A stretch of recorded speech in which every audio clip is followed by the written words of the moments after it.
Oh, yes. Oh, Oh, yes. my I think that goodness. we're going to have the greatest, black folks going to get out and vote.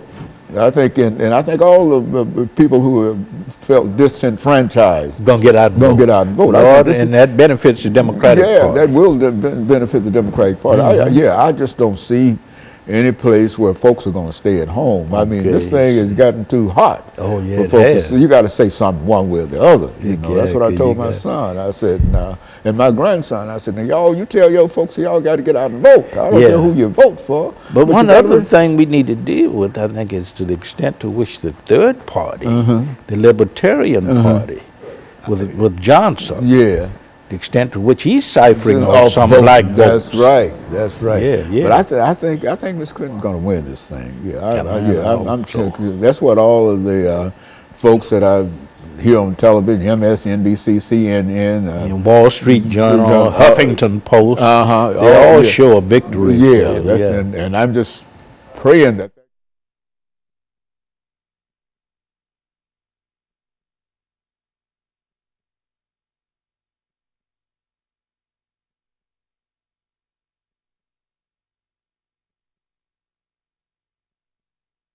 Thank you and welcome back to the final segment of the show for today.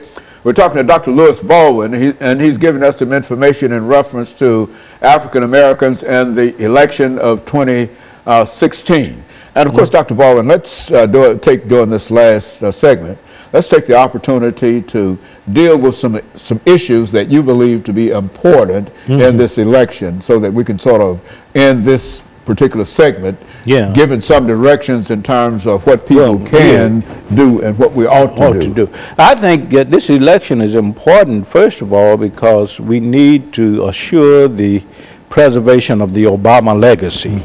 Obama has been very intentional about addressing health care issues, about addressing employment issues in the black community, criminal justice issue, the issues that pertain to law enforcement and its relationship to the black community. So we need to preserve his legacy in terms of pushing legislation that address the concerns for African Americans and women. We have to keep in mind that the Ledbetter Law or Act was signed by President Obama, which called for equal pay equity for women. So we first of all got to preserve his legacy for the black community, and I think that's very important for the black community. Another concern, of course, is how will this election cycle, and particularly the person who wins the office of president, how will that person address issues such as affirmative action, such as gun control, criminal justice, crime in black communities. I think that is very, very important. We look to the future, black Americans do. We've always looked to the future because we have had problems dealing with the past in many cases, and dealing with the present.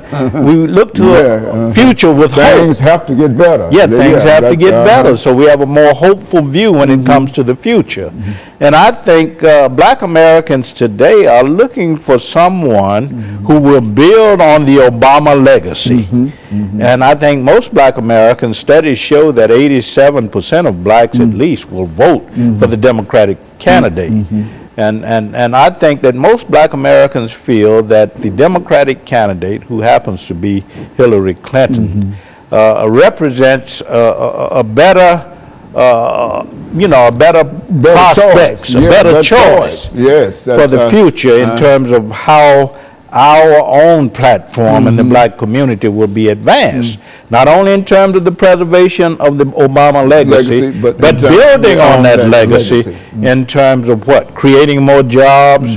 There's unemployment in certain black communities at 58%. So how will the future president address those kinds of issues? How will the future president address the gun issue?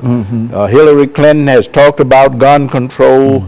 Donald Trump has talked about the Second Amendment rights and how to extend those rights.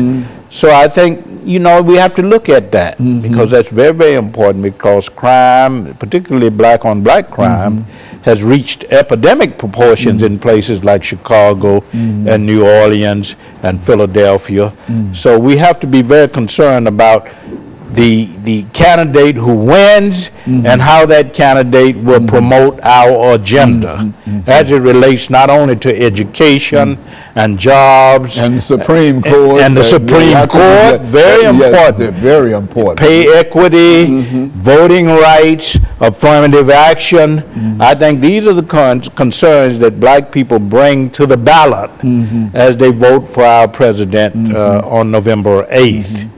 And I think over the last 5 minutes, Dr. Baldwin, I think that this is an opportunity for black folks and other folks who feel that they've been discriminated against. Disenfranchised. That's right. This is an opportunity for them to move forward. Exactly. And the best way to move forward is to have a good agenda. Exactly. And I think that the Democrats do at least have somewhat of an agenda. I mean, at least it might be on the web page somewhere. Exactly. But at least it's out there somewhere, and it's not a bunch of well, anyway, I mean, exactly. I think it characterizes itself. Exactly. When you talk about the opposite of that. Yeah, we have to keep in mind now that since the mid-'60s, when Martin Luther King Jr. was imprisoned at Reedville, it was actually 1961-62, blacks have shifted more toward the Democratic Party.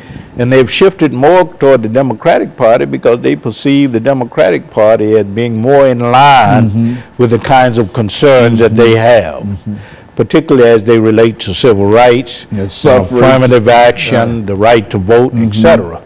So I think most black Americans will, in this election cycle, support the Democratic ticket to the tune of at least 87%. If you look at President Obama in 2008, he got 93% of the black vote.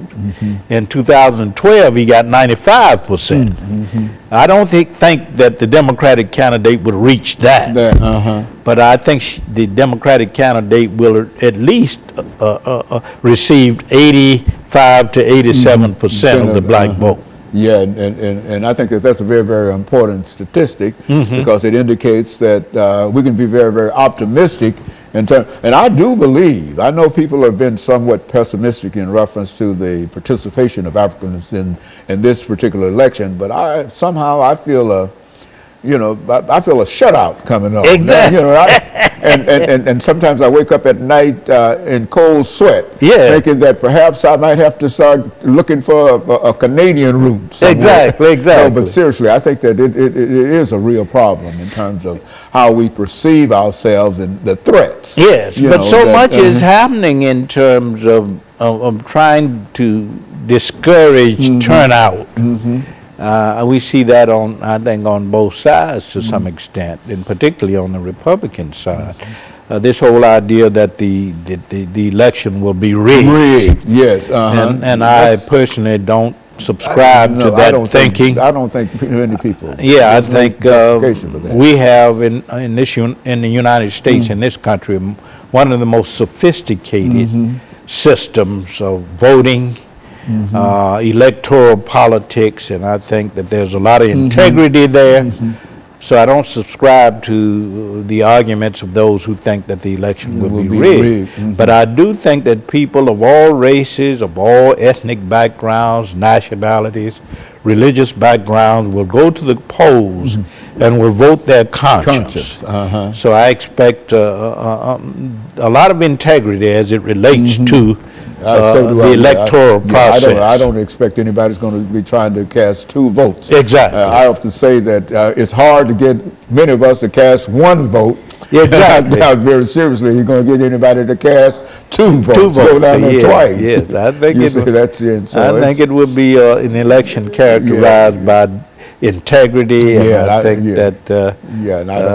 that this process in America, in our country, has more integrity than in other parts of the world. That's it. And if we don't have it, then how could we expect it to be anywhere else. Exactly. And in spite of what everybody say, this is indeed the greatest country in the world. Absolutely. And I feel it a privilege personally to be an American. Yeah. I mean, I've never seen anything that we've done or Yeah. whatever that would put me outside of being a citizen of the United States of America, in spite of all of the trials and tribulations that we've had in this country. I think that this is the best one for us. There's one thing we can claim, of course, is that our struggle has been toward the realization of participatory democracy. That's right. And we've been on that course. Yes, and I think we'll make it. Exactly. I think we'll be very successful. Exactly. And so, Dr. Baldwin, during the last 45 seconds, let me thank you for bringing by again some excellent information, some encouraging statements in terms of where we are and some of the possibilities. And while we stand on the very, very edge of this third debate, I do believe that this will be decisive in terms of helping us move toward the polls. Yes, exactly. And I look forward to that.